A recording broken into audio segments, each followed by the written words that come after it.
Alhamdulillah kita langsung saja mengundang kepada Gus Miftah. Assalamualaikum warahmatullahi wabarakatuh. Waalaikumsalam warahmatullahi wabarakatuh. Jadi untuk pemirsa yang dari IG yang mungkin masih belum bisa terconnected dengan kita, kita boleh sekali lagi untuk bisa reconnect. Untuk di reconnect dan diklik ulang untuk bisa live bersama JTV di sini. Betul, agar tidak ketinggalan acara hari ini pastinya ya di pengajian Cahaya Mulia Gus Miftah bersama Proma. Kalau begitu langsung saja pemirsa. Betul. Iya. Boleh disapa tadi, beliau sangat luar biasa. Gus Miftah, apa kabar? Alhamdulillah baik. Alhamdulillah. Kalian tahu kenapa saya pakai kacamata hitam? Kenapa itu Gus? Supaya kalau ngelirik ke kalian tidak kelihatan. Oh, Gus bisa aja ya. Bahaya. Iya, Tapi bahaya. Kita beda pemikiran. Oh iya. Kamu mikir aku mikir istriku. Kalau ngelirik ke kita langsung asam lambung. Asam lambung naik. Kan ada Proma obatnya. Asam lambungnya. Kamu jangan lihat aku terus. Kenapa Gus? Aku diabetes. Manis. Manis. Iya. Oke, langsung. Berarti dari tadi itu saya kan dari tadi akhirnya ini kebuka ya, kebuka rahasia saya. Dari tadi saya ngelirik-lirik Gus terus. Kirain bacaan apa gitu dari tadi ngafalin ternyata ngafalin Gombalan. Gombalan. Ini yang ngomong kayak gitu biasanya giginya kawatan biasanya. Gus saya emang kawatan. Sebentar. Tadi katanya kacamata nggak bisa ngelirik, kok bisa tahu ya? Iya, Karena kelihatan. lirik. Gitu. Oh iya benar. Kamu tahu kenapa dia kawatan giginya? Kenapa Gus? Karena merongos. Ya nggak usah dijawab loh Gus. Sama saja, itulah bedanya orang dulu dengan orang sekarang. Oh, Orang dulu itu otot kawat balung besi. Kalau cewek sekarang enggak, gigi kawat untuk selfie. Cakep. habis saya belum apa-apa udah dihabisin Pokoknya loh. musik ini kasih Udah kerincing-kerincing gitu loh ada Gus Miftah. kerja dini. Terlalu terkesima. Apa dibalik? Aku pegang keyboard, kamu ngaji. Ayo, tuker. Ini sebelum bisa langsung saja tausiah dari Gus Miftah, tentunya kita sudah ada mohon izin. Ada dua pertanyaan yang dari tadi meneror Instagram kita ya. Oh, diteror. Boleh tanya Titip tanya gitu ya. Mbak Tiara Sukawat silakan. Gini Gus. Ini takoni kepiye iki? Nitip Gus sebelum mulai gitu nitip Gus. pertanyaan. Itu kan modus kamu supaya bisa lihat aku. Iya. Kerincing. Waduh, ini aku kurang cerdas ini. Kan dari tadi cuma lirik-lirik aja ya kan ini di depan langsung. Baik, ini Gus pertanyaannya Gak usah adalah komentar biasa. kan ini biar gak pandangan dia tuh gak ide ya, saya tutupin gini. Gimana hukumnya pemimpin ketika hanya mementingkan keselamatan pribadinya dan mengabaikan rakyatnya? Gitu. Itu harus dijawab. Harus Gus. Ya nggak apa-apa lah, udah transfer kok. Oh ya. Aduh, sudah lunas loh Gus. Ya. Assalamualaikum warahmatullahi wabarakatuh. Waalaikumsalam. Hamdan wa syukranillah, assalatu wassalamu ala rasulillah, Sayyidina Maulana Muhammad ibni Abdillah, wala hawla wala quwata illa billah, amma ba'dah. Selamat malam para pemirsa studio dan pemirsa yang di rumah. Malam hari ini Gus Miftah hadir bersama Proma. Dan kalian para pejuang rupiah, Tahu ya? ya? Kalian tahu kenapa keringat itu asin? Kenapa? Karena dalam perjuangan nggak ada yang manis.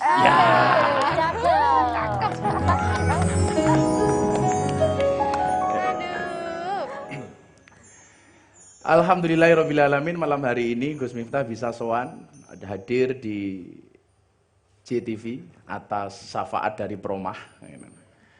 Yang mudah-mudahan pertemuan malam hari ini mendapatkan ridho dari Allah Azza wa Jalla.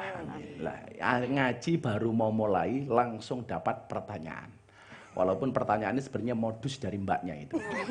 Jadi kalau ada orang cewek pakai kawat itu saya ingat, cewek itu aneh Pak. Rambut sambungan, idep yo kerokan, irung mancung yo mergo suntian, gitu. Untu merongos yo kawatan, ketok dhuwur yo mergo sandal jinjitan.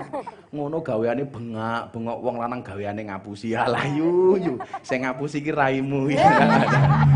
Aku nggak ngapusi loh, Ibu ya. Ya sih nggak apa-apa lah. Yang jelas orang itu kalau merongos biasanya nggak bisa nyetir mobil. Bisa dong. Nggak bisa. Kenapa?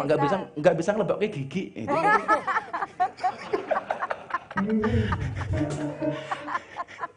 Santai aja, Nduk. Merongos itu mingkem yang tertunda. Bagaimana ketika seorang pemimpin lebih mengutamakan dirinya sendiri dibandingkan mengutamakan rakyatnya? Saya teringat dengan sabda Rasulullah, kullukum ra'in wa kullukum mas'ulun an ra'iyatih. Setiap kamu adalah pemimpin dan setiap pemimpin akan dimintai pertanggungjawabannya atas yang dipimpinnya. Jadi kita juga nggak boleh marah kadang-kadang sama pemimpin itu. Ya namanya mereka kan wakil rakyat, ya kan? Pemimpin itu kan wakil rakyat. Jadi apapun kepentingan rakyat diwakili oleh pemimpin, ya kan? Rakyat pengen kaya ya diwakili pemimpin, itu kan? Rakyat pengen punya mobil ya diwakili pemimpin, itu loh. Ya, betul kan? Rakyat pengen jalan-jalan ke luar negeri ya diwakili pemimpin. Bahkan besok masuk neraka diwakili. Yora ngawur. Ya enggak itu. Jadi banyak kemudian kepentingan rakyat ini yang dikorbankan demi kepentingan pribadi. Satu saat saya pernah pengajian di satu tempat, satu daerah, jalannya itu jelek banget. Jadi sopirnya itu bilang begini, mohon maaf Kiai, ini jalannya jelek, ini yang rusak truk-truk gandengan. Gitu. Truk-truk gandengan. Saya bilang, kamu salah. Ini jalannya jelek itu bukan yang rusak tergandengan, tapi mobil mewah. Loh, kok bisa kayak? Iya, karena seharusnya anggaran untuk membangun jalan dikorupsi untuk beli mobil mewah. Nah, itu. Jadi gitu. Jadi orang-orang seperti ini ya besok hisapnya itu berat, itu loh, berat. Maka hari ini apalagi momentum pilkada seperti ini ya mohon maaf, jangan hanya terprovokasi dengan calon pemimpin yang Tony Boster. Apa itu Tony Boster? Waton muni ndobose banter. Ya, yang becak tanpa pir, waton jeplak tanpa mikir, gitu loh. Ban becak tanpa pelek, waton jeplak orang nganggo utek. Gajah dibelangkoni, orang sedeng. Oh gede banget ya bro. Belangkone sewira. Maka pemimpin-pemimpin seharusnya melihat bagaimana kemudian ketika Nabi Muhammad menjadi seorang khalifah, seorang presiden. Nabi Muhammad itu presiden. Dan seperti Nabi Muhammad, presiden masih bisa kelaparan, nggak makan. Biasa 3 hari 3 malam Rasulullah tidak makan. Bahkan satu ketika ngimami sholat, ketika gerakan sholat Nabi Muhammad itu ada suara gemuruh dari perutnya. Setelah selesai ditanya oleh para sahabat, wahai Rasulullah, ketika tadi kami sholat kok ada suara aneh dari badanmu, itu suara apa? Kata Rasulullah, nggak ada apa-apa kok. Para sahabat ngeyel, kami dengar Rasulullah ngeyel, please deh, nggak ada apa-apa kata Rasulullah. Sampai akhirnya kemudian didesak oleh para sahabat, Rasulullah jawab, ya ada suara gemuruh dari badanku. Kenapa? Ketika dibuka jubahnya Rasulullah, ternyata ada kain yang dililitkan di badan Rasulullah, ketika dibuka isinya kerikil. Para sahabat bertanya, itu kenapa wahai Rasul? Apa jawaban Rasulullah? Karena saya sudah 3 hari, 3 malam saya tidak makan, dan kerikil ini untuk menutupi perut kempes saya. Coba. Presiden gak makan 3 hari 3 malam. Dan ketika ditanya oleh para sahabat, kenapa engkau tidak memerintahkan kami untuk memberi makan wahai Rasulullah? Dan jawaban Muhammad adalah, saya tidak akan merepotkan rakyat saya. Pertanyaan saya hari ini, adakah pemimpin seperti itu hari ini? Susah Pak, susah. Angel. Gitu. Angel temen tuturan nih. Angel gitu loh. Ya rata-rata seperti itu. Maka ya kita berdoa mudah-mudahan pilkada tahun ini menghasilkan pemimpin-pemimpin yang bagus. Amin. Tadi 2 satunya apa? Satu saya ya. Ya harus adil lah. Mati. Kandidat nomor 1, nomor 2, nomor 3. Orang cengengesan bro. Pertanyaan kedua. Gimana hukum seseorang yang tahu hukum agama tapi pura-pura nggak tahu? Waduh. Tahu hukum agama Tapi dan pura-pura nggak tahu. Itu hukumnya itu lebih berat daripada yang nggak tahu agama.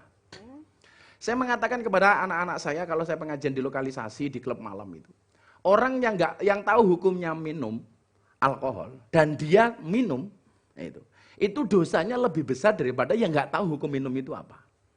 Maka saya kalau di tempat-tempat seperti itu saya mengatakan sama mereka, kamu kalau jadi peminum yang jujur sajalah, jangan mengatakan yang haram itu halal. Kan ada anak-anak, ini mabuk Islami kok Gus. Wah, buka botol bismillahirrahmanirrahim. Mau minum doa dulu Allahumma barik lana. Begitu mabuk, alhamdulillah. Mbahmu itu enggak ada seperti itu. Dan saya mohon maaf, saya ngaji di kafe itu dulu mereka begini, Nduk. Sekarang mereka begini. Jangan bilang alhamdulillah. Mereka dulu begini pakai botol, begini sekarang pakai galon, Pak, gede banget.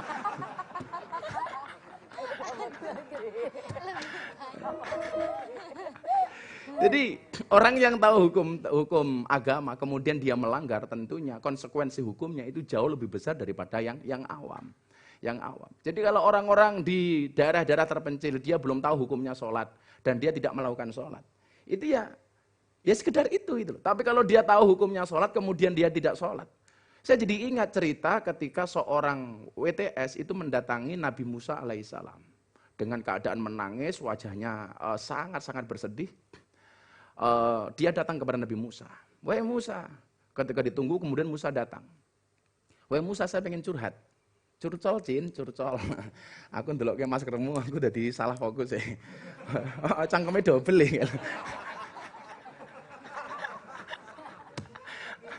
Hah? Oh kekinian. Ya Allah, ya Allah. Pokoknya tetap taat pakai masker ya, walaupun maskermu jelek. Ya. Tapi itu wajah jelek, wajah palsu, Nduk. Aslinya insya Allah lebih parah. Ketika kemudian ditanya, kamu mau curhat apa? Saya pendosa besar, wahai Musa. Kamu dosa apa? Saya berzina. Kemudian saya hamil. Dan begitu anak saya lahir, saya bunuh. Dibunuh. Jadi berzina, mateng, lahir, dibunuh. Nabi Musa ini marah. Udah kamu pergi. Datang-datang bawa dosa. Begitu wanita ini pergi dalam keadaan andilau antara dilema dan galau. Ya bagaimana ketemu Nabi saja sudah tidak bisa mintakan maaf kok. Kemudian apa? Malaikat datang kepada Musa. Hei Musa kan? Iya bro. Itu kenapa perempuan kamu usir? Gimana malaikat? Dia banyak dosa. Datang-datang ke rumah saya malah bawa dosa banyak. Zina, hamil, anaknya lahir, dibunuh. Ini dosa besar.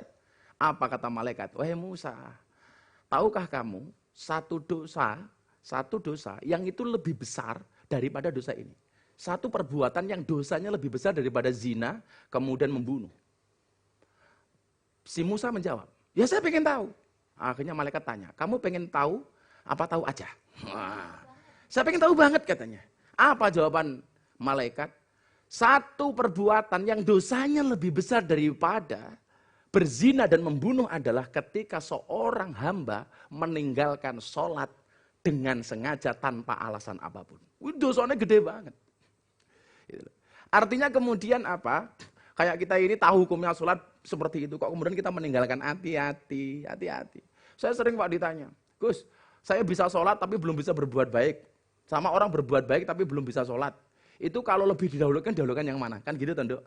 Dahulukanlah sholat walaupun belum bisa berbuat baik. Karena awwalu ma yuhasabu bil abdu as-sholah. Yang pertama dihisab atas seorang hamba itu adalah sholatnya. Sholat, walaupun belum bisa berbuat baik. Orang sholat belum berbuat baik ibarat orang telanjang, pakai celana tapi tidak pakai ikat pinggang. Nah, aman tapi nyok-nyok melotrok. Itu loh. Itu kan. Tapi kalau orang berbuat baik dan dia dia tadi yang pertama sholat belum berbuat baik. Kalau dia berbuat baik dan dia tidak sholat, itu ibarat orang telanjang pakai ikat pinggang tapi tidak pakai celana. Ya, tutol mano itu loh. Apa ada orang yang tidak pakai celana tapi pakai ikat pinggang? Oh no, Nduk. Apa? Kuda. Kuda itu pakai pelana tapi tidak pakai celana. Ini loh. Makanya kalau kalian bisa berbuat baik tapi belum sholat, berarti kelas koyo jaran. Rungono para jaran rahimakumullah. Makanya saya juga banyak sebenarnya titipan pertanyaan di sini, tapi nanti akan kita bahas sambil kita ngaji tentang tema kita malam hari ini. Walaupun temanya sangat ngeri. Revolusi spiritual. Mentang-mentang bulan September pahlawan revolusi. Revolusi spiritual di saat pandemi. Aku pengen ngerti jane, sing gawe tema iki sakjane paham apa ora. Kok temane iki wabot men lho jan. Mas aku yo promah ki gawe tema aneh-aneh. Kenapa? Iya itu loh ya temanya seharusnya apa namanya pengaruh promah di dalam menghadapi orang asam lambung di masa pandemi lah. Ini malah apik, Bro. Ya malah keren gitu loh. Bapak kopernya besar, Pak. Karena kalau sakit perut nggak minum promah, Pak. Perut tuh kayak saya ini loh, Pak. Tapi kalau Pak Pemret itu insya Allah perutnya rata. Iya, masuknya rata-rata lemak. Ya Allah, Pak Pemret, sawak kok bokong kabeh toh, Pak. Saya hari ini akan mulai kajian kita tentang spiritualitas di era pandemi dengan sebuah fakta. Sebuah fakta yang sengaja saya tulis. Jadi Bapak Ibu begini, supaya kemudian kita lebih hati-hati dengan corona ini. Ya. Walaupun sebenarnya kita sadari, masuk corona pertama kali ke Indonesia, orang Indonesia itu semuanya menertawakan corona. Ya coba lihat aja, menteri aja bilang, salah kalian kenapa harus pakai masker? Masker, kok masker. Ya kan? Ada yang ngomong, corona itu tidak bisa masuk ke Indonesia, kenapa ngurus izinnya susah? Gitu kan? Macam-macam itu. Maka kemudian saya pengen kajian kita malam hari ini, kita bangsa Indonesia, wabil khusus penonton JTV Rek, ini tidak bisa hati-hatilah. Jangan kemudian sembrono. Ya jujur, saya dulu awalnya juga sembrono. Saya bilang, selama orang Indonesia masih doyan sego kucing, orang bakal masuk corona. Gitu loh. Ini juga corona, komunitas rondo mempesona. Kamu janda? Oh bukan. Oh, ada yang janda, Masya Allah. Wahai para janda. Tapi saya bilang kok, kalau santri saya, bah saya malu punya istri janda. Oh kamu salah, kalau punya istri janda kamu harus bangga. Lebih baik kamu punya istri, minimal janda itu jujur. Jelas tidak gadis lagi, ya dah? Daripada kamu punya istri gadis tapi rasa janda.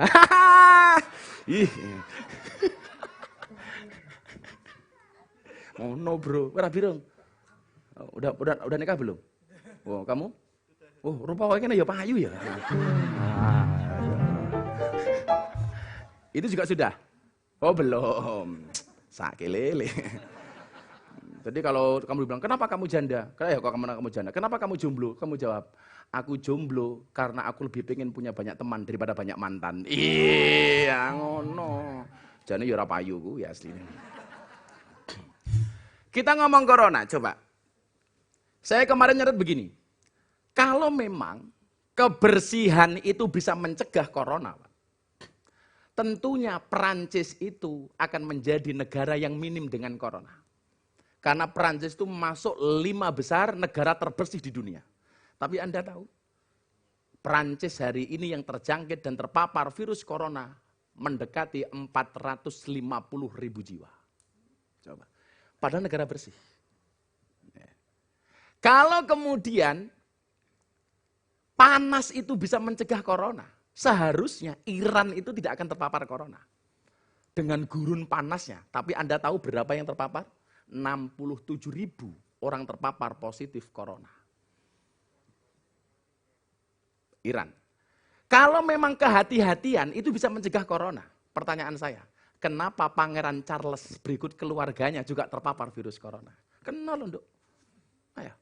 Kalau kemudian orang itu sehat, kuat, tidak terpapar corona. The Rock, John Dawson itu, yang badannya gede itu, yang atas bawah gede lah pokoknya itu. Ternyata juga kena. Kalau memang sehat itu menjamin tidak kena corona. Hari ini Anda tahu, lebih dari 100 dokter yang menjadi pahlawan medis. Dan mereka bahkan meninggal karena corona. Lah pertanyaan saya, satu lagi barangkali begini. Kalau memang orang yang kumuh, kotor, jorok itu pasti kena corona. Coba dilihat pengamen, gelandangan, orang gila, yang barangkali tempat-tempat kumuh seperti di pasar-pasar tradisional, ternyata mereka juga banyak yang aman itu. Bahkan hari ini saya belum pernah lihat orang gila itu kena corona. Kena corona. Tapi kalau saya mencatat begini Pak Pemret ya, orang gila itu malah jarang sakit loh. Kenapa? Karena orang gila itu nggak punya pikiran. Iya kan? Makanya orang gila itu coba Anda lihat, makan nasi busuk, nggak pernah pelutnya mulus. Buktinya apa? Nggak pernah beli Promak. Nggak ada. Nggak ada orang gila kok, Pak beli Promak. Nggak ada itu loh. Nah, kan? Kalau memang orang gila itu bisa sakit, coba Anda lihat. Tidur di pinggir jalan, nggak pernah mereka masuk angin, padahal nggak pakai selimut. Nggak ada orang gila minta kerokan. Ternyata itu tadi, ternyata orang gila itu nggak pernah sakit karena nggak punya pikiran. Itu artinya kalau Bapak Ibu, Mbak-mbak pengen sehat terus, gampang jadilah Kok orang gila? Bukan. Jadilah orang yang tidak mempunyai beban pikiran. Halah, apalagi edan.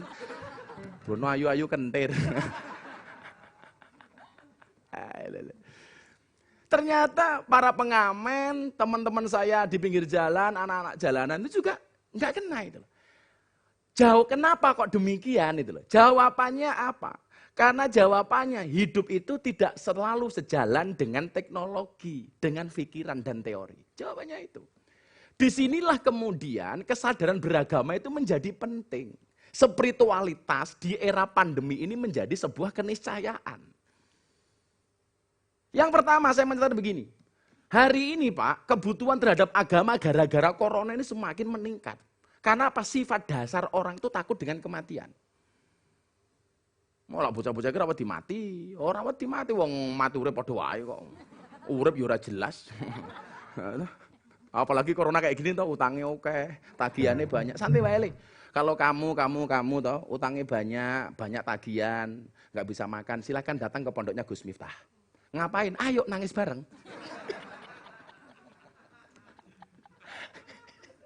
Lah kondisi kayak ngene kok PSBB kok. Begitu dompetnya kok pas saya buka bersih. Aduh. Apalagi sekarang PSBB kan, pegawai sekarat bosnya bangkrut. Jadi tingkat spiritualitas orang hari ini semakin tinggi. Karena takut mati Pak. Maka kemudian kemarin saya bilang, please kalau kemudian hari ini kalian pengen belajar agama, tolong cari guru yang benar. Karena saya punya teori, hari ini orang yang salah milih pengajian itu lebih, mohon maaf, orang yang salah pergaulan itu lebih gampang dinasihati daripada yang salah milih pengajian. Kalau salah milih pengajian gitu Pak, kok wabe wong disalah-salah. Kalau kemudian hanya soal salah pergaulan, halah, aku ini ngaji ning Doli loh. Saya usul besok siapapun wali kota yang terpilih, tolong Doli namanya diganti Alfa Doli. Keren loh. Gitu kan? Jadi kesan Doli diganti Alfa Doli itu artinya apa? Keutamaan. Kan keren itu loh. Saya dulu ngaji di Doli kayak gitu. Kan saya ketemu teman-teman Doli, entah yang mantan Germo, mantan WTS, atau ya bahasa mungkin ini apa toh? Apa? Dodolan balon, mbahmu kok balon gitu itu. Itu saya dengan mereka Pak lebih gampang didandani. Bahkan pas saya ngaji di Doli itu mereka manggil saya Pak Gus Miftah, presiden para pendosa. Ono wong luwemu, potongnya gede, lebih gede daripada Pak Pemret. Begitu dibuka gitu, ono tato nih. Tato ini beduk. Ini tato ini beduk. Kuwi tato apa le? Beduk ya. Lah kok tato beduk apa? Kulo cinta karo NU. Wah. Kuwi tato beduk. Nggih, duduk endi? Ngisore. Tak goleki ra ketemu. Saya itu kalau ngandani orang-orang bertato itu Pak, Bapak Ibu, tak kasih tahu ya. Saya banyak curhat di sini orang-orang yang bertato, anak-anak nakal itu kemudian bertobat. Itu lebih gampang Pak, dinasihati. Mereka ayem, yang penting kita ambil hatinya. Saya sering mengatakan saya itu kalau di klub malam, di tempat-tempat seperti itu, saya itu hanya seperti copet terminal. Tapi bagi saya copet terminal itu kurang cerdas. Kurang cerdasnya di mana? Karena yang dicopet hanya dompetnya. Begitu ketahuan, dipukuli kepalanya. Lah Gus Miftah itu kalau dilokalisasi, seperti dulu di Doli, di klub-klub malam, itu sebagai copet. Tapi yang saya copet bukan dompetnya, tapi hatinya. Kalau hatinya sudah dicopet, jangankan dompet yang lain diberikannya Pak. Ngono carane. Ya ngono, wong ngaji malah ngenang-ngene. HP-ne murah enggak ya.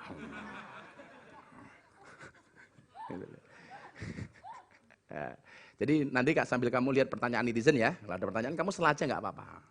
Untuk kamu apa sih yang enggak? Ya kamu jangan berharap bersama saya. Kan aku nganan, kowe ngiri. Akunya bertahan, kamunya lari. Codot.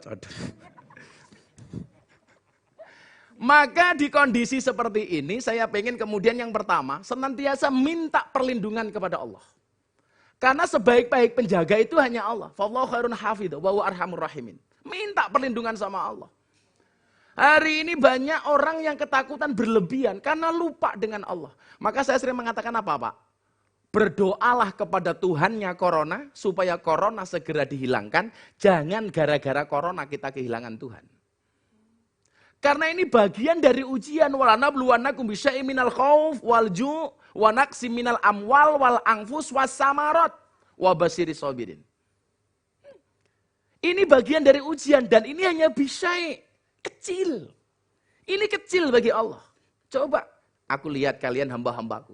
Saya kasih ujian makhlukku yang namanya corona. Ingat, Sehebat-hebatnya virus corona, dia tetap makhluk bukan kholik ya. Dia tetap hamba. Makanya kamu minta kepada Tuhannya corona supaya corona segera dihilangkan. Jangan gara-gara corona kita kehilangan Tuhan. Ini bagian kecil dari cobaan, Dok. Coba diuji baru 6 bulan, Pak. Ya Allah, habis semua. Habis semua. Saya job pengaji 500 tempat, hilang. Untung masih ada peromah.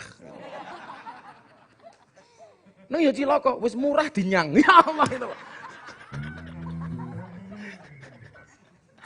Ayo, Pak. Jadi, pasrah sama yang Tuhannya corona ini. Kita hari ini terlalu khawatir itu loh. Saya sampaikan begini, waspada harus ya Nduk, Mas. Waspada harus, tapi jangan takut yang berlebihan. Karena bagaimanapun juga kematian kita sudah tertulis di Lauhil Mahfud. Wong mati kan ono sing ngerti oleh. Ono kalane ngiringi kiai ngaji nyekel gitar, kepletikan matane mati niku ya ono. Oh jadi MC pengajian, Cahaya Mulia, JTV kan nyekel mic keloton mek mati niku ya ono. Wong ya kawatan untune itu loh. Jangan sampai kemudian kita kehilangan Tuhan. Pasrah sama Allah. Minta perlindungan hanya kepada Allah. Dia yang menjaga kita. Hari ini banyak kemudian orang yang justru lupa dengan Allah. Jadi ngene lho. Ono kalana awake dhewe keweden, di rumah terus gak pernah keluar. Malah mati ini mergo stres. Mergo ora duwe pendapatan dikapyuk bojone kuwi ya ono. Jadi saya pengen kemudian mengingatkan tentang firman Allah, wa man a'rada an dzikri fa innalahu ma'isyatan dongka. Ketika seseorang itu melupakan aku, berpaling dari aku, fa innalahu ma'isyatan dongka. Maka baginya kehidupan yang sempit. Saya begini, Nduk. Santri di pondok saya itu 200 lebih. Semuanya makan ikut saya. Bahkan ada beberapa yang saya sekolahkan sampai kuliah S2. Makan. Istri saya tanya, "Bah, pripun nih? Kowe ora usah pripan-pripun. Lah pripun tak ijolke lho engko aku." Enggak, saya laki-laki yang setia. Saya selalu punya prinsip, lelaki yang hebat bukan lelaki yang mencintai banyak wanita, tetapi mencintai satu wanita dengan banyak cara. Wah. Kenapa saya mengatakan seperti itu? Karena live televisi JTV. Oh, bojoku nonton lah ya merongos aku.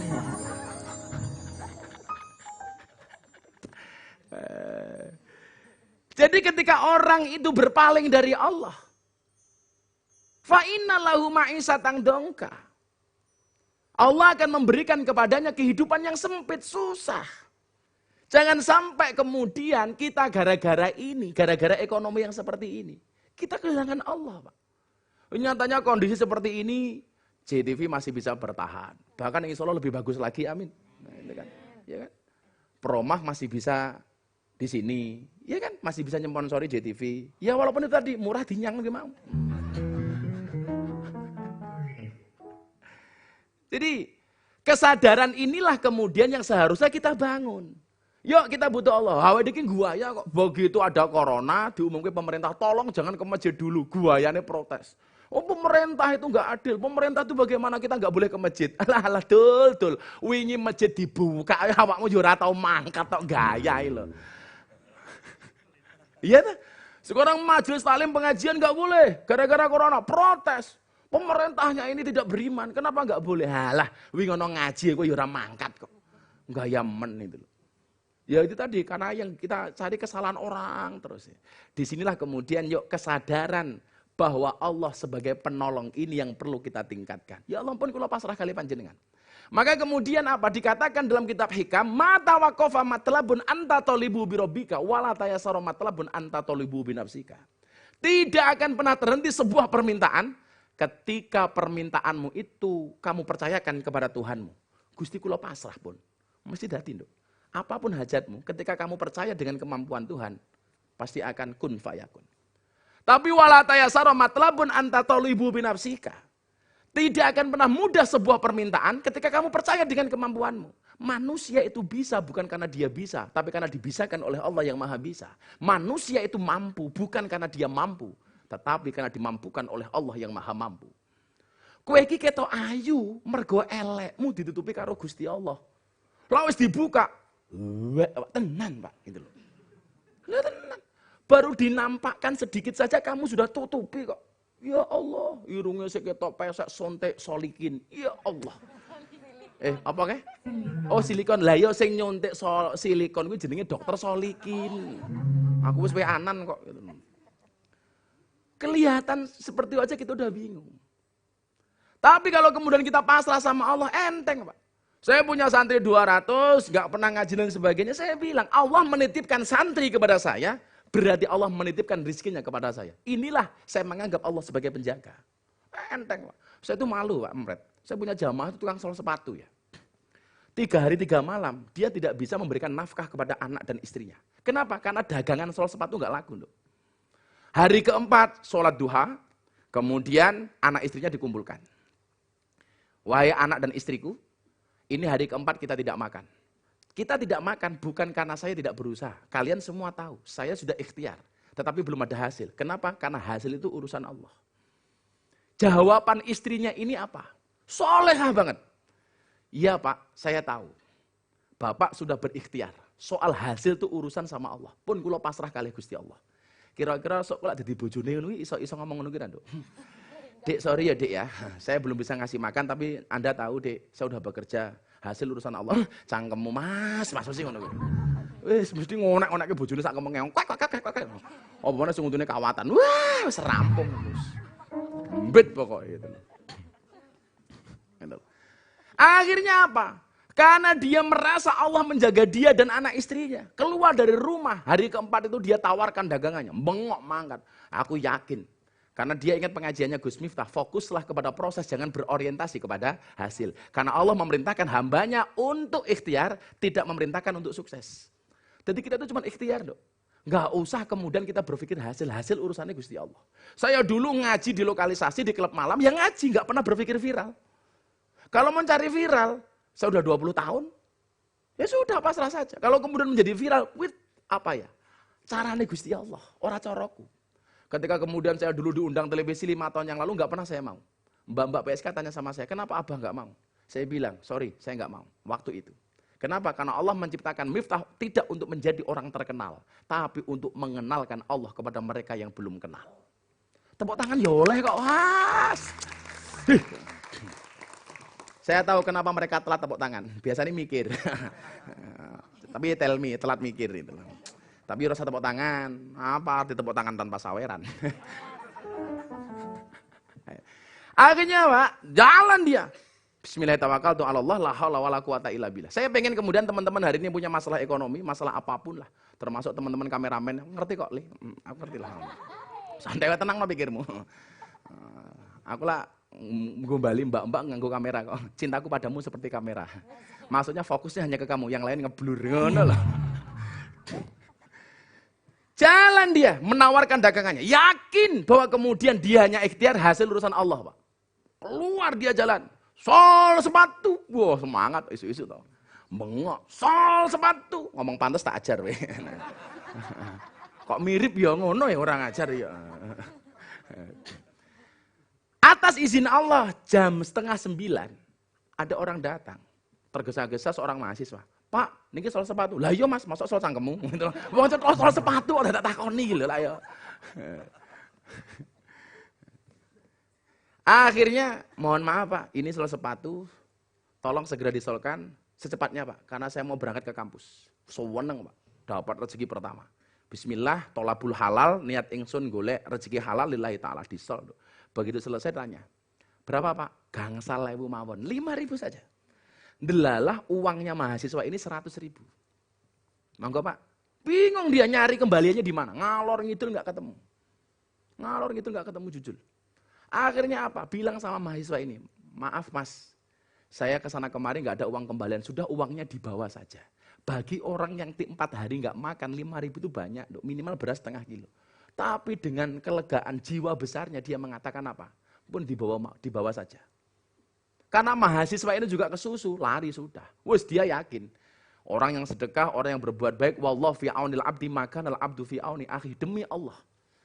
Allah akan menolong hambanya manakala sang hamba menolong saudaranya. Sudah, mulai jualan lagi. Sol sepatu. Sampai jam 12 duhur ternyata nggak ada yang datang satupun. Dengar suara adzan. Allahu Akbar, Allahu Akbar. Dagangan ditaruh, dia masuk masjid. Coba. Dagangan ditaruh, dia masuk masjid. Allahu Akbar, Allahu Akbar. Dia jawab, oke. Gitu loh. Orang kaya awak, mau krungu adzan susah. Allahu Akbar, Allahu Akbar. Adzan meneh. Istilah kaya. Wudu sambil minum, sholat. Wes. Wong ki lara duwe duit le. Salate khusuke ora ono dipikirke kok. Njajal kaya Pak Pamret. Allahu Akbar. Promah badine pira ya ngono. Wes, lara duwe duit ki pokoke salate khusus. Allahu Akbar. Begitu selesai sholat, tangan diangkat, dia berdoa. Ya Allah, aku hambamu sudah ikhtiar. Saya mendengar redaksi ini dari dia. Ya Allah, aku hambamu sudah berikhtiar. Aku sudah bekerja. Pagi sampai sore aku jualan sol sepatu. Dan sampai hari ini belum laku satupun. Saya belum mendapatkan hasil apapun. Aku ra urusan Gusti. Kula niku wajibe mung kerja, hasil urusane jenengan. Nganti anak kula mati, bojo kula mati, urusane jenengan. Sakarepmu. Ngono hitungane. Wis putus asa kan ngene itu. Jadi saya kasih tahu ya, orang itu kalau kaya, itu biasanya penyakitnya sombong, hubud dunya. Dan orang itu kalau miskin, biasanya apa? Penyakitnya putus asa. Nah, orang itu kalau kaya, biasanya hubud dunya. Saya dipikir mau bondo, tok, gitu. Tapi orang itu kalau miskin, biasanya penyakitnya adalah putus asa. Makanya Anda orang kaya, jangan sombong, jangan hubud dunya. Yang miskin, jangan putus asa. Jangan putus asa itu loh. Oh, aku reso haji, ono carane. Engko tak takok ke Yulianto. Ya aku ngomong ngono men dikontrak karo Yulianto asline. Santai Pak Yul. Lanang kok jenenge Yuli. Ya kan Yuli. Oh, kok lanang. Insyaallah. Akhirnya selesai itu, Pak. Dia pulang menawarkan dagangannya lagi. Sol sepatu. Mahasiswa yang tadi ngesol ke sepatu ini datang lagi, Pak, jenengan saya cari. Dia ketakutan. Apakah ada yang salah dengan sol sepatunya? Ngapunten nggih kalau salah, sampai lugunya, Nduk. Akhirnya anak mahasiswa ini datang, dia mengatakan apa? Pak, nggak ada yang salah. Saya mau berterima kasih sama Bapak. Dikasih amplop tebel, dikasih plek. Dibuka isinya uang 500.000. Mas, sampean ki ngenyek aku. 100.000 aku ra iso mbalekke. Ha iki 500.000 lak ngenyek to kowe itu. Orang kok lugunya seperti ini. Akhirnya apa yang terjadi? Mahasiswa ini bilang, Pak, kula mboten njaluk susuk. Saya pengen berterima kasih kepada Anda. Gara-gara uang 5.000 Anda ikhlaskan untuk saya sampai kampus tempat waktu, saya mengikuti tes beasiswa dan alhamdulillah saya diterima. Ini rasa syukur saya untuk Bapak. Inilah cara Allah menjaga kita, Mas. Cara Allah menjaga kita. Maka hari ini kemudian kalau ada keyakinan spiritual seperti ini, kita pasrah sama Allah, enteng Pak itu.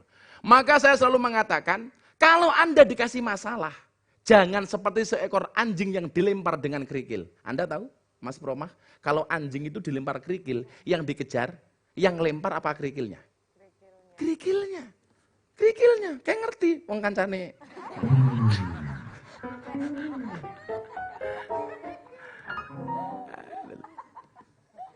Kalau anjing itu dilempar kerikil, yang dikejar tuh kerikilnya.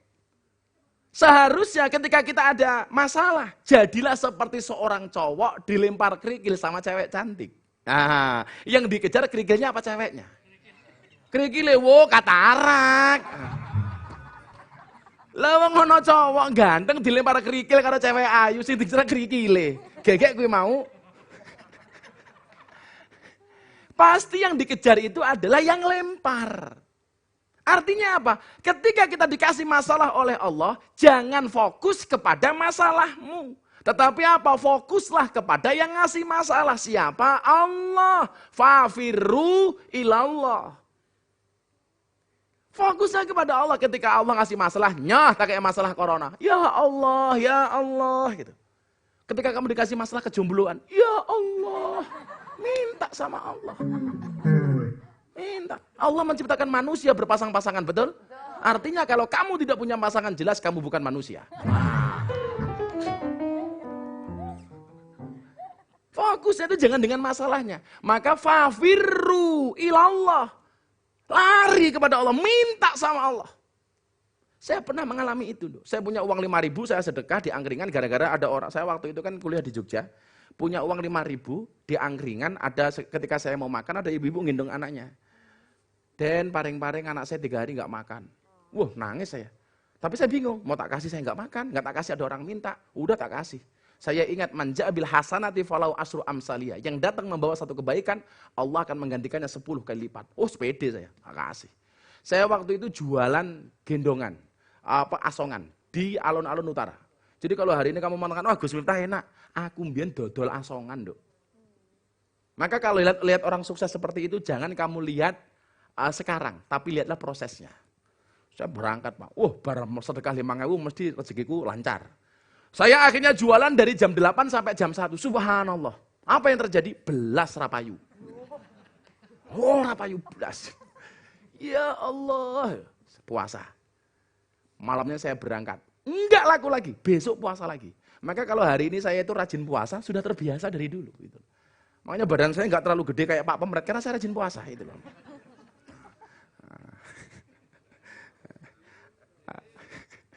Ya mudah-mudahan Pak Pemret panjang umur ya. Artinya orang sedunia mati, Pak Pemret hidup sendiri, gitu insya Allah. Sampai hari keempat saya puasa nggak laku, Pak. Malam saya jualan lagi, nggak laku. Sampai akhirnya dagangan saya taruh di alun-alun utara, saya tertidur. Itu saja saya masih dikasih ujian oleh Allah. Begitu aku ngelilir, ya Allah aku dikeloni banci. Kaget saya, ya Allah. Makanya kalau sekarang saya punya pengajian teman-teman banci, karena saya pernah dikeloni banci. Gitu loh. Ya mau ngene iki tok, malah mikir macam-macam gitu. Kalau banci itu di Jawa Timur namanya Laura, lanang ora wedok ora. Kalau di Thailand namanya Lady Boy, wajahnya lady kakinya boy. Dan ternyata kemudian Allah itu memberikan solusi last minute Pak, di detik-detik terakhir. Selama kemudian hatimu bertahta Allah, di dalam hatimu bertahta Allah, disitulah Allah akan memberikan kunci jawabannya. Maka tidak boleh berputus asa dengan kondisi seperti hari ini. Yang pertama, yakinlah bahwa Allah menjaga kita. Itu yang perlu saya sampaikan. Sebelum saya lanjutkan, ada pertanyaan, Dok? Ada pertanyaan. Oh, ada pertanyaan. Kamu lagi. Oh, Cie, nggak pede, Cie. Inilah, ganteng ini menyiksaku. Aduh. Oke, Gus, keuangan saya ini kan rata-rata kan cukup untuk diri saya sendiri gitu. Apanya? Kan. Keuangan. Keuangan? Iya. Ya kamu cari yang bisa nguangin lah.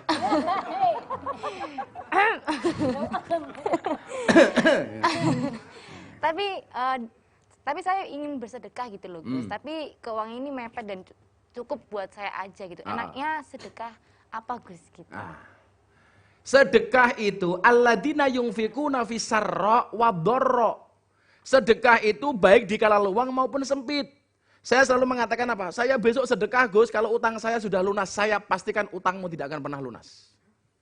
Saya sedekah Gus, nunggu kalau saya sudah kaya, saya pastikan Anda tidak akan pernah kaya. Sedekah itu bukan pengeluaran tapi investasi. Sedekah itu seperti orang khitan, berkurang tapi bahagia. Wow. Wong sunatnya kurang tapi seneng. Wow. Seneng gitu loh. Jadi jangan menganggap sedekah itu sebagai sebuah pengeluaran. Dia itu investasi. Logikanya gampang, Dok. Logikanya gampang. Kenapa kita harus bersedekah? Orang itu kalau makan terus gak ada yang keluar, sehat apa enggak? Enggak sehat. Kamu makan pagi apa, sore apa, malam apa, enggak keluar. Wetengmu jebebek, Dok. Mesti golek peromah. Gitu kan. Aku wis nyebut peng piro, Bro.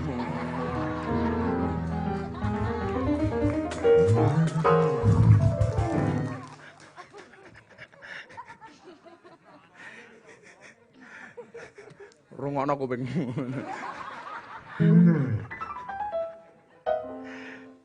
Orang itu minum terus, nggak keluar, nggak sehat. Demikian juga dengan harta, masuk terus nggak keluar, pasti nggak sehat. Makanya Pak Yulianto kenapa kok sregep banget ngetokke? Senajan tuh aku orang keduman. Itu sregep banget. Sing keduman JTV. Insya Allah nular. Amin lah. So tak ajak, Nduk. Ora sampe lumayan lho. Jan cangkemmu iki lho jan jijiki tenan iki lho. Gemes aku ndelokke. Ya Allah. Jadi Kalau kemudian orang makan terus nggak keluar nggak sehat, demikian juga dengan harta. Masuk terus nggak keluar, pasti nggak sehat. Maka saya selalu mengatakan sedekah itu bukan pengeluaran tapi investasi. Lah apa yang bisa kita sedekahkan? Banyak, Dok. Rasulullah mengatakan apa? Mangkana lahu ilmun falyatasaddaq bi ilmihi. Yang punya ilmu sedekah dengan ilmunya. Mulang, ngajar. Wa mangkana lahu malun, yang punya harta falyatasaddaq bi malihi. Sedekah dengan hartanya, nyumbang. Wa mangkana lahu kuwatun, yang punya tenaga falyatasaddaq bi kuwati. Sedekahlah dengan tenaganya, rewang. Jadi pilihannya itu cuma 3, Pak. Sing duwe ilmu mulang, sing duwe bondo nyumbang, sing duwe tenaga rewang. Ojo dadi sing nomor 4, Nduk. Wis ora mulang, ora nyumbang, ora rewang, cangkeme cerewet. Wonge ya teko iki. Ya melu guyu. Maskernya ya lucu.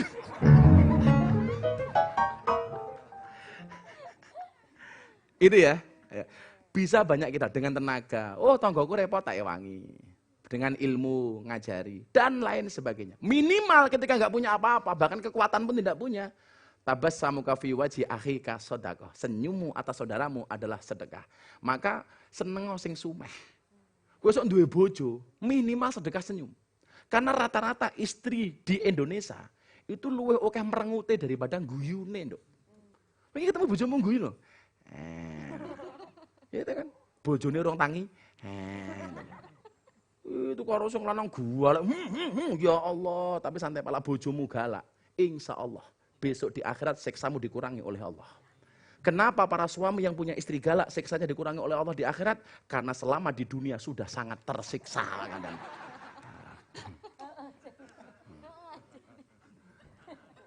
Laki-laki itu kekurangannya 1, Pak.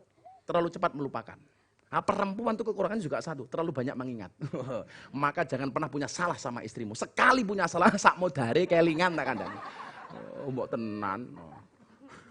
Ada pertanyaan lanjutannya? Wah, ya satu lagi sebelum saya lanjut. Di masa pandemi ini kan semuanya serba terbatas. Jadi untuk sedekah pun kita juga kadang mikir nanti nggak bisa makan gimana. Nah ini caranya biar ikhlas itu gimana, Gus? Biar ikhlas gimana? Nggih. Ya kamu ngaji ke tempat saya. Modus. Ikhlas itu kan tidak ada yang tahu. Tidak ada yang tahu kecuali kita dan Allah. Makanya ketika saya ngaji di lokalisasi, Pak, orang bilang, wow itu niatnya begini, begini, begini. Seseorang itu tidak bisa masuk wilayah niat orang lain. Betul? Nggak bisa. Anda datang ke sini niatnya apa? Aku nggak ngerti, Ondok. Wikin ini niatnya kerja, apa pengen ketemu karo aku juga ngerti kok. Iya kan? Orang ngerti aku gitu. Kowe iki ning kene ngrungokke aku tenan utawa pengen ngrasani aku ya ora paham kok gitu. Karena kita nggak ada pernah tahu dengan niat orang lain. Makanya ketika kita mengatakan kamu tidak ikhlas, kamu tahunya dari mana? Tolak ukurnya apa? Barometermu apa? Saya beberapa kali sedekah di musim pandemi ini dengan sedekah, banyak sedekah saya posting di Instagram. Wow, ra ikhlas dipamer-pamer ke. Sing dikasih tahukan kepada orang belum tentu tidak ikhlas, yang disembunyikan belum tentu ikhlas. Soal ikhlas apa ora kuwi sing ngerti hanya Gusti Allah. Makanya kemudian bagaimana kita belajar ikhlas? Ikhlas itu tolak ukurnya gampang kok. Lah wis lali lho. Lali ki wis ikhlas. Wis saiki nyumbang 100.000. Wah, ora ikhlas aku. Sesuk wis lali. Itulah tolak ukur keikhlasan yang paling rendah. Kowe matur nuwun ya kowe nyumbang aku. Apa toh? Ikhlas. Sederhana saja. Maka yuk kita belajar agama bareng-bareng. Dipolke ngajine. Aja diloske maksiate. Makanya lagunya Denny Caknan Lost Doll itu tak ganti kok siire. Iya. Kowe iso ngiringi apa ora? Kowe nyesuaikke cangkemku, aja aku melu awakmu. Aku dudu penyanyi. Ya lah, salah tak potong loh. Ya. Sing nyekel keyboard jenenge sapa? Mukit. Ya Allah. Era milenial mukit, ya Allah. Untung lah tambah i, Mukidi. Kayak sing nyekel apa jenenge nggih? Embing. Ya koyo ngono kendang, masa kecil kurang bahagia kalau. Apa? Dahun. Jenengmu sapa? Embing. Embing. Iki kepiye to saiki? Mungkit embing. Wis apa? Randidit. Bohong ya? Jemblong ya Allah. Kok ini kok tinggu JTV ya? Los dondang lanjut lehmu maksiat tutukno senengmu rasah mikir akhirat nanging eling ana yen Israel nakono kabarmu tandaning iku ora rindu nanging pengen banget jabut nyawamu. Yuk, sambil selawatan. Lanjut. Ya Rabbi sholli ala Muhammad. Ya Rabbi sholli alaihi wasallim. Ya Rabbi sholli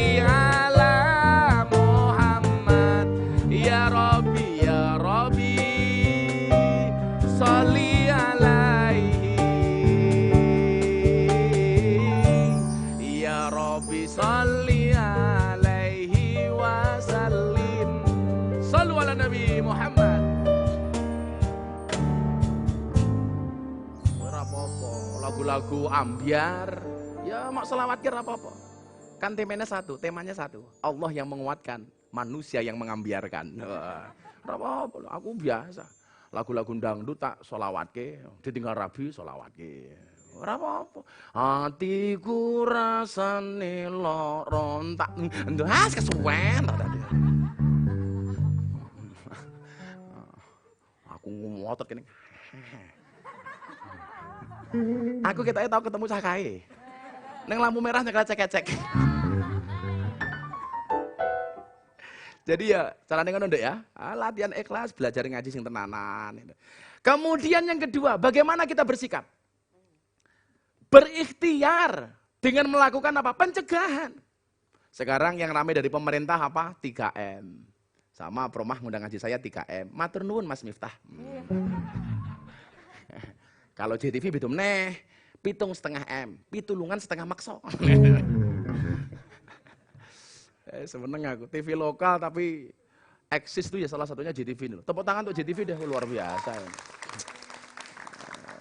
Ya saya berdoa ya mudah-mudahan eksis. Ya karena gimana kameramen, nasibnya bagaimana mereka gitu loh.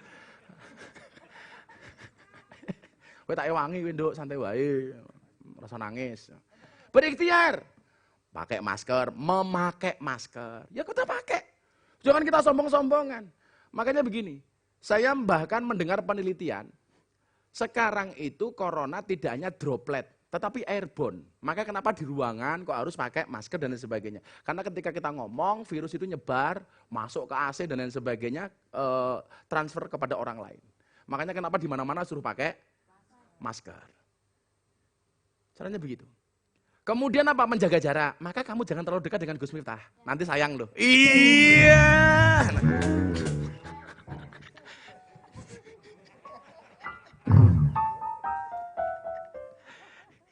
Cadot itu loh. Aku itu kayak kopi tuh, oh lali aku. Izin Pak Pemret. Ya Allah encere. Aduh, jangan kopi ini kurang kental. Kurang kental, salah mana? Gelasnya cuwili. Ya maklum lah, Promah budgetnya pas-pasan. Tapi tak sebut meneh loh bro. Jadi ini Pak Pemret mau nyebut pingsan 500. Aku pengen mau wisan mau. Kok kayak loh. 15. Ini tak kayak ya. Dongo. Kemudian yang ketiga apa? Mencuci tangan. Ya dilakukan. Mau bedone wong biyen sama sekarang Pak. Kalau dulu itu mencuci tangan. Ayo kalau cuci tangan, kon mangan gitu loh. Ya kan kalau orang dulu cuci tangan kon mangan, saiki ora gitu loh. Saya kira orang untuk menjaga kesehatan.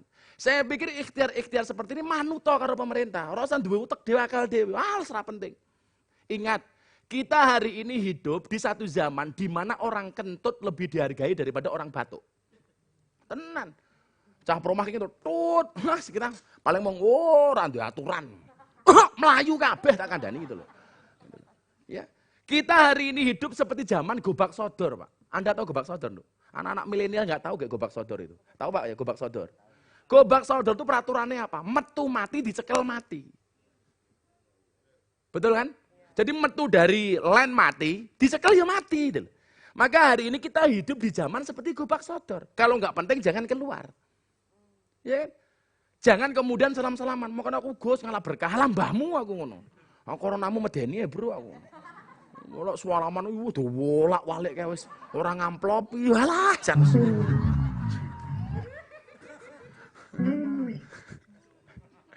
Saya itu kalau ngaji pengajian akbar kayak di Surabaya, di Sidoarjo kan saya remuk cuakar itu. Ya Allah, ya rondo, ya Allah.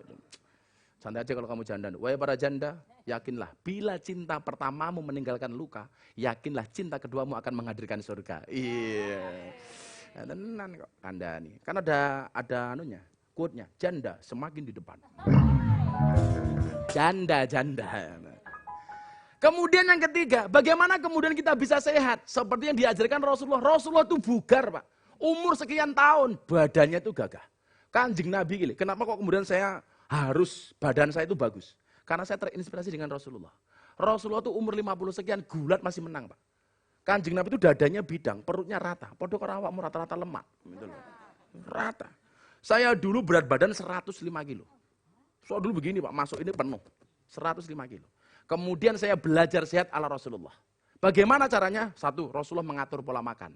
Nahnu qaumun la na'kul hatta naju' wa idza akan alam nasba. Kami adalah kaum yang tidak akan makan sehingga kami lapar dan sudah berhenti makan sebelum kenyang. Podo karo mbak-mbak sudah berhenti makan sebelum kenyang. Kapan? Pas lawe ora cocok. Cocok ya ajar terus pokoknya. Kemudian yang kedua apa? Selain mengatur pola makan, Rasulullah menghargai makanan. Makanya kalau beliau makan apa? Ida akala ahadukum falayam sahyadau hatta yal ikoha au yul ikoha. Ketika salah satu di antara kalian makan, janganlah mencuci tangannya sampai dia menjilatinya atau menjilatkannya. Dimut atau kon ngemut bojone, pasangan. Jadi Pak Pemerintah itu sunah. Kalau habis makan muluk, bojone diceluk. Bu, endi cangkemmu? Nyoh, itu sunah, itu boleh. Loh itu beneran loh ya, itu beneran. Tapi hanya berlaku untuk pasangan suami istri, tidak berlaku untuk sesama teman kameramen. Jadi itu malah. Kok jemblong karo mbing, nyah. Bener. Jadi jangan sampai kemudian ada makanan yang terbuang sia-sia. Makanya kayak bapak ibu bener luar biasa, datang mau syuting di TV gitu. Kerdus snacknya digawa, ya Allah. Kayak pengajian yang desamu, Pak itu loh. Ini kita open kita. Apa rumangsane ngajeni TV, kiai ini ceramah karo mangan ngene ya ora pantes kamu kok. Jangan loh. Desa banget. Ndi wonge mau? Wonge mau sing ndi wong.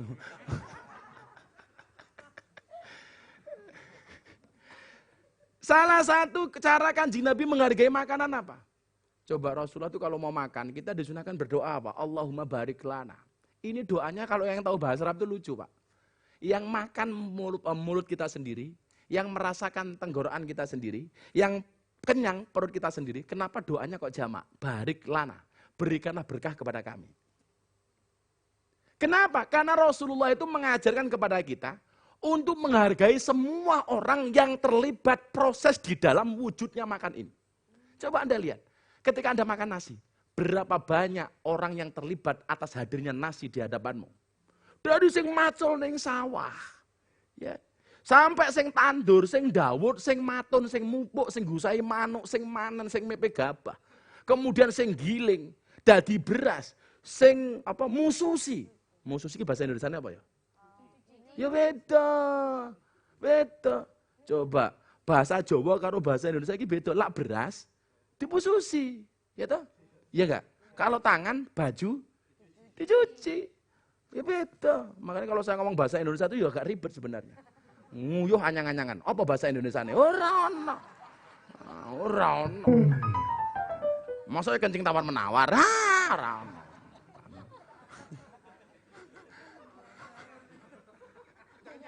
Maksudnya nyangan itu loh.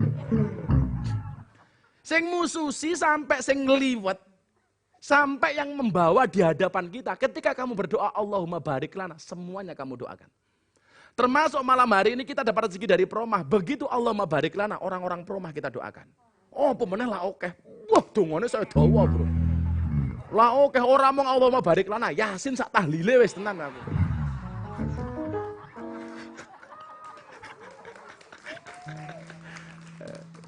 Ya nduk. Oh pemenang orang mau sak episode umpamane. Bas tenan. Wis tak Yasin nggih kowe, tenan kowe.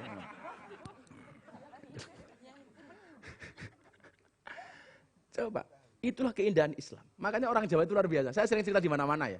Orang Jawa itu dari tandur yang sawah nduk sampai jadi nasi jenenge beda. Kalau orang Inggris itu cuma satu.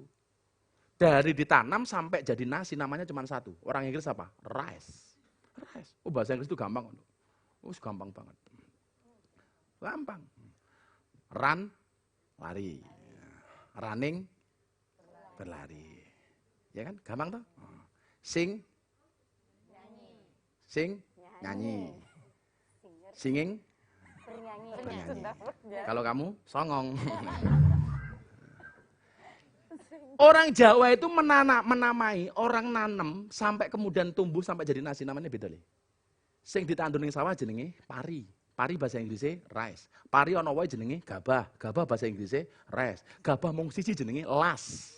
Bahasa Inggrisnya rice. Gabah digiling jenenge beras. Bahasa Inggrisnya rice. Gabah tugel jenenge menir. Bahasa Inggrisnya rice.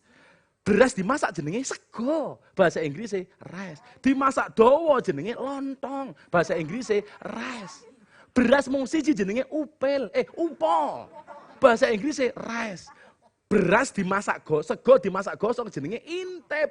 Bahasa Inggrisnya rice. Sego wingi jenenge wadang. Bahasa Inggrisnya rice. Sego dipepe jenenge karak. Bahasa Inggrisnya rice. Kandhane kok. Ampuh Jawa iki. Akeh tenan. Bahasa Arabe mangan akalayak kulu. Mangan. Bahasa Jawa nek mbok 10 ana li. Dahar nedi mangan madang maem gadok nguntal gaglak nyekek nutul ana kabeh. Sinten menika Gus Miftah kali sinten Pak Pemret nembe napa? Dahar. Enak banget. Sapa kae cah ben nembe napa mbadok? Wis beda-beda. Cara Surabaya lak ngono kuwi. Jadi semuanya kita hargai. Makanya Rasulullah mengajarkan supaya kita sehat menghargai makanan. Kemudian yang ketiga apa? Kanjeng Nabi rajin puasa. Mila mumpung ini masa pandemi, banyaklah berpuasa. Dan saya ini orang yang dikasih kemudahan oleh Allah untuk melaksanakan puasa Daud. Kanjeng Nabi itu puasanya Senin Kemis atau puasa Daud. Saya mengambil Daud, sehari puasa sehari tidak. Termasuk bulan Ramadan saya juga Daud. Oh orang ya. Masa Ramadan Daud gitu. Ya gak boleh, masa Ramadan kok Daud. Makanya badan saya bagus. Dulu berat badan saya 105 kilo Pak Pemret, sekarang berat badan saya berapa? 67 kilo. Wow. Ukuran baju saya apa? S. Pak Pemret XXXL. Ya Allah, aku mau dek jalan di belakang saya. Ono wong mlaku kok nggo tambung gas, aku nunggu di belakang.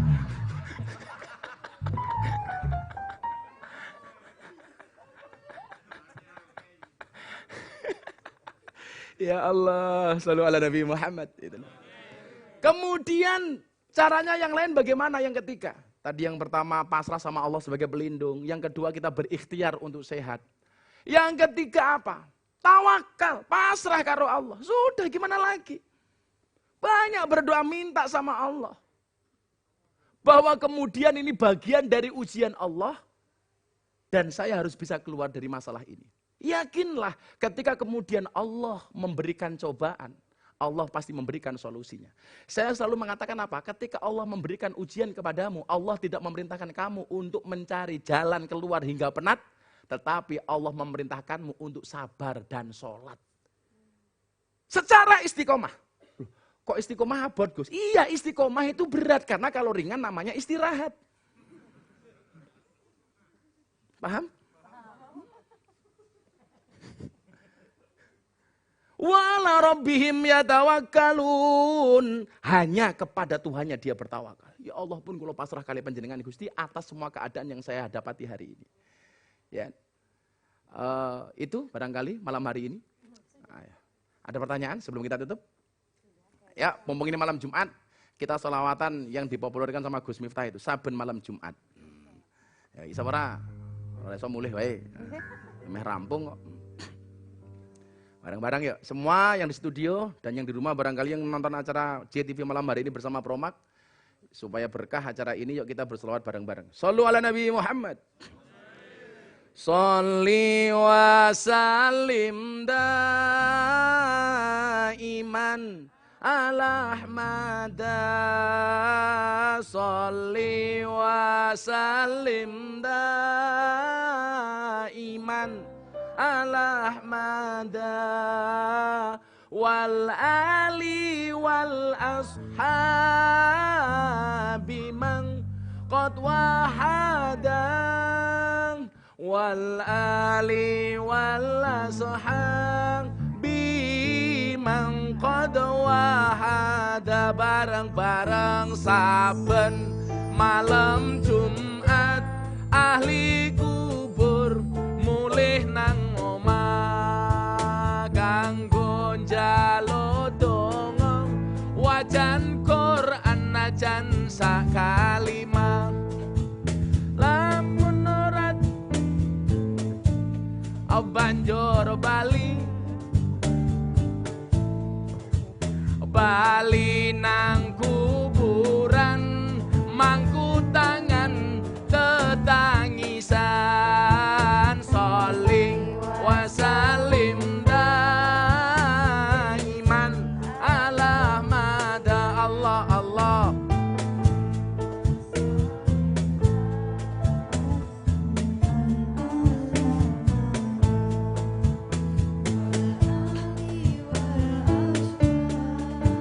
Bimang qad wahada wal ali.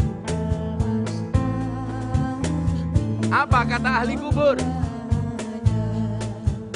Kebaco temenan ger anak turunku kowe ora wirang padha mangan tinggalanku. Lamun aku bisa bali ning alam donya bakal taring kesi donyaku sing isih ana. Sholli wa sallim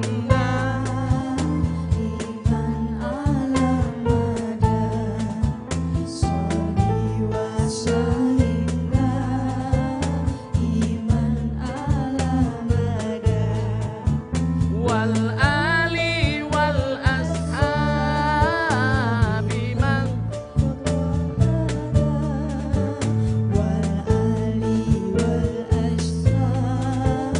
Tolong dijawab terakhir.